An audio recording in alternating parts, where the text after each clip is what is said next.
Hi friends, రేపటి analysis explain చేస్తూ ఉన్నాను. Nifty, bank Nifty, fin Nifty, తర్వాత Sensex levels. So Nifty levels చూస్తే 23,400 అనేది రెసిస్టెన్స్ లెవెల్. గ్యాప్ ఇంకా ఫిల్ కాలేదు, కొంచెం గ్యాప్ పెండింగ్ ఉంది. ఇన్ కేస్ ఆ ట్రెండ్ లైన్ బ్రేక్ అయితేనూ ఇమ్మీడియట్గా బయింగ్ ఆపర్చునిటీ చూడదండా. మేబీ ఫాల్ సిగ్నల్ ఇచ్చి మళ్ళీ కిందకు వచ్చేదానికే ప్రాబబిలిటీ ఉంది. అట్లీస్ట్ 23,420 పైన 30 మినిట్స్ ఏమైనా హోల్డ్ చేస్తే ఇంకొక 40 పాయింట్స్ వరకు వెళ్ళొచ్చు. అక్కడి నుంచే సప్లై ఉంది, మళ్ళీ కిందకు వచ్చేదానికే ప్రాబబిలిటీ ఉంది. మీరు ಯಾವ సినారియో చూస్తానో మార్కెట్ కిందకు వచ్చేదానికే కనిపిస్తోంది. సో ఈ లాస్ట్ 45 మినిట్స్ వచ్చిండే ట్రెండ్ రియల్లా ఫేక్ అంటే, ఇన్ కేస్ రేపు ఏమైనా గ్యాప్ అప్ అయితే ఈ రోజు లాగానే కొద్దిగా పైనకి వెళ్ళి మళ్ళీ కిందకు వచ్చేదానికే ప్రాబబిలిటీ ఉంది. ఫ్లాట్ ఓపెన్ అయితే మేబీ కొంచెం పెరగచ్చు. ఈ ట్రెండ్ లైన్ నుంచే తీసుకొని మళ్ళీ కిందకు వచ్చేదానికి ప్రాబబిలిటీ ఉంది. రేపు సైడ్ వేస్ ఉండేదానికి ప్రాబబిలిటీ ఉంది. గ్యాప్ డౌన్ అయితే అప్పుడు బయింగ్ ఆపర్చునిటీకి వెతుకుతామా. సో ఎందుకు అంటే ఇక్కడ ఆల్రెడీ ఇంకో గ్యాప్ ఉంది. సో స్ట్రాంగ్ సపోర్ట్ లాగా యాక్ట్ అయ్యేదానికి ప్రాబబిలిటీ ఉంది. గ్యాప్ డౌన్ అయితే నేను ఈ సినారియో చెప్తాను. ఇది ఫ్లాట్ అన ఓపెన్ కానీ గ్యాప్ అప్ అన్నా కానీ సెల్లింగ్ ఆపర్చునిటీకి వెతికేది better, first priority. Bank Nifty levels చూస్తే, సో నిన్న చెప్పింది 49,400 ఏమైనా టెస్ట్ అయితే అక్కడి నుంచే సెల్లింగ్ ఆపర్చునిటీ వచ్చేదానికి. సో ఇక్కడ టెస్ట్ అయ్యా మార్కెట్ కిందకు వచ్చే. సో ఇంకొక లెవెల్ ఉంది 49,557 అనేది. ఇన్ కేస్ ఫ్లాట్ లేక గ్యాప్ అప్ అయితే ఈ లెవెల్ దగ్గర రిజెక్ట్ అయ్యేదానికి ప్రాబిలిటీ. ఈ లెవెల్ దాటితే మేబీ 49,000 ఇక్కడ ఒక సప్లై ఉంది, ఈ సప్లై టెస్ట్ అయ్యేసి మళ్ళీ కిందకు వచ్చేదానికి ప్రాబబిలిటీ ఉంది. రేపు సైడ్ వేస్ ఉండేదానికి ప్రాబబిలిటీ ఉంది. బట్ సెల్లింగ్ ఆపర్చునిటీ చూడండి, బయింగ్ ఇవ్వదు, దొరికేసింది బయింగ్.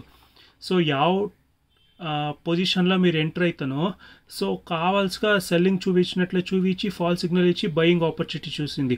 ఈరోజు క్యాండిల్స్ చూడవచ్చు, పెద్ద పెద్ద candles. When compare to sellers, buyers యాక్టివ్లా ఉన్నట్లు చూపిస్తుంది.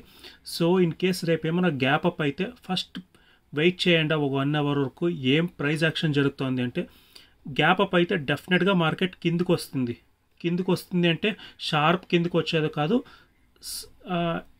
ఇవది ఏం జరిగింది, పెద్ద పెద్ద క్యాండిల్స్. రేపు సెల్లర్స్ పెద్ద పెద్ద క్యాండిల్స్ వేసేదానికి ప్రాబబిలిటీ ఉంది అంటే చెప్తా ఉండేది. మండే ఒక ట్రెండింగ్ వచ్చేదానికి ప్రాబబిలిటీ ఉంది. బట్ రేపు సైడ్ వేసి ఉండేదానికే ప్రాబబిలిటీ ఉంది. చూస్తామా. సో రెసిస్టెన్స్ చూస్తే 49,557 ఇంచా. సపోర్ట్ లెవెల్ చూస్తే 49,083 ఇంచా, 49,013 ఇది support. In case gap down అయితే ఈ లెవెల్ మళ్ళీ ఏమైనా టెస్ట్ అయితే మళ్ళీ బయింగ్ ఆపర్చునిటీ చూడండి. సో ఎందుకు అంటే, సో 2 డేస్ ఇంచా రెసిస్టెన్స్ తీసుకుంది, ఈ బస్ సపోర్ట్ తీసుకొని బ్రేక్ అయ్యింది. రేపు మళ్ళీ ఈ లెవెల్కి వస్తే బయింగ్ ఆపర్చునిటీ చూడొచ్చు. ఇన్ కేస్ గ్యాప్ డౌన్ అయితే బయింగ్. సో ప్రీవియస్ నేను నెఫ్టీలను అలాగే చెప్పుతుంది, బ్యాంక్ నిఫ్టీలను సేమ్ సినారియో జరిగేకుంది. ఫ్లాట్ గ్యాప్ అప్ అయితే సెల్లింగ్ ఆపర్చునిటీ చూసేదానికి ట్రై చేయండి. బట్ పెద్ద టార్గెట్ కాదు, చిన్న టార్గెట్ వచ్చేదానికి ప్రాబబిలిటీ ఉంది. ఫిన్ నిఫ్టీ ఆల్రెడీ సప్లై లెవెల్లోనే ఉంది. సో ఇక్కడ బయింగ్ ఆపర్చునిటీ చూడదండ. 23,120 పైన మార్కెట్ సస్టైన్ అయితే తర్వాత ఆలోచిస్తామా బయింగ్ ఆపర్చునిటీ. సెల్లింగ్ ఆపర్చునిటీ చూసేదే బెటర్. 23,120 పైన 30 మినిట్స్ హోల్డ్ చేస్తే అప్పుడు మీరు చూసుకోవచ్చు బయింగ్ ఆపర్చునిటీ. అంతవరకు సెల్లింగ్ ఆపర్చునిటీ చూడండి. సో సప్లై లెవెల్లో ఉండేది నుంచే 23,120 ఇంచా 22,866 అనేది ఒక సప్లై లెవెల్లో. యూట్కేమ్ సపోర్ట్ అట్ ప్రజెంట్ లేదు, బికాజ్ ఈ గ్యాపే సపోర్ట్ లాగా ఎత్తుకోవచ్చు. లైక్ ఇన్ కేస్ రేపు ఏమైనా గ్యాప్ అప్ అయితే ఈ లెవెల్లో ఓపెన్ అయితే ఫస్ట్ ప్రియారిటీ సెల్లింగ్ ఆపర్చునిటీకి వేయండి. ఈ 30 మినిట్స్ మార్కెట్ పైన హోల్డ్ చేస్తే తర్వాత ఆలోచిస్తామా బయింగ్ ఆపర్చునిటీ. సెల్లింగే చూసేది బెటర్, ఫ్లాట్ అనా కానీ గ్యాప్ అప్ అనా కానీ. ఇది గ్యాప్ డౌన్ ఏమైనా అయితే, సో ఇక్కడ గ్యాప్ ఉండేదాని నుంచే మార్కెట్ పెరిగేదానికి ప్రాబబిలిటీ ఉంది. సో ఈ సినారియోలో మాత్రం పెరిగేదానికి గ్యాప్ డౌన్ ఏమైనా అయితే. సెన్సెక్స్ లెవెల్ చూస్తే, సో 77,300. ఇన్ కేస్ 77,300 పోతాను, ఇక్కడ ఒక ట్రెండ్ లైన్ ఉంది. ఇక్కడ ఈ ట్రెండ్ లైన్ రిజెక్షన్ తీసుకున్నా మార్కెట్ కిందకు వచ్చేదానికి ప్రాబబిలిటీ ఉంది. సపోర్ట్ లెవెల్ చూస్తే ఇక్కడ ఒక గ్యాప్ ఉంది, ఈ సపోర్ట్ లెవెల్. సో ఇదే జోన్లో ఉంటే మార్కెట్ కన్సాలిడేషన్ అయ్యేదానికి ప్రాబబిలిటీ ఉంది.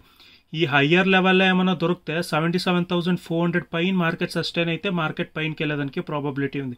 సస్టైన్ కాలేదు, మార్కెట్ కిందకి వచ్చేదానికి. ఫ్లాట్ గ్యాప్ అప్ అయితే సెల్లింగ్ ఆపర్చునిటీ. గ్యాప్ డౌన్ ఈ లెవెల్లో ఏమైనా ఓపెన్ అయితే మళ్ళీ బయింగ్ ఆపర్చునిటీ వెతుకుతామా అనుకోండాను. సో ఇదే రేంజ్లో ఉంటే market consolidation to selling opportunity చూస్తే బెటర్, ఫస్ట్ ప్రియారిటీ. ఈరోజు ఫస్ట్ రెడ్ క్యాండల్, రేపేమైనా గ్యాప్ అప్ అయ్యి బ్లూ క్యాండల్ ఏమైనా వస్తే మార్కెట్ డెఫినెట్గా కిందికి వచ్చేదానికి ప్రాబబిలిటీ ఉంది. కిందికి అంటే ఈ గ్యాప్ని టెస్ట్ చేసేదానికి ప్రాబబిలిటీ ఉంది. ఇది ఊరికే పైన మాత్రమే సపోర్ట్ తీసుకుంది, ఈ గ్యాప్ వరకు వచ్చేదానికి ప్రాబబిలిటీ ఉంది రేపు. సో ఇదే కంప్లీట్ అనాలిసిస్ రేపటి గురించి. రేపు మార్కెట్ సైడ్ వేస్ ఉండేదానికే ప్రాబబిలిటీ ఉంది, బట్ సెల్లింగ్ ఆపర్చునిటీ వెతికితే బెటర్. సో ఇదే నా అనాలిసిస్ రేపటి గురించి. నా అనాలిసిస్ మీకు ఏమైనా ఇష్టమైతే ప్లీజ్ లైక్ చేయండి. Thank you friends.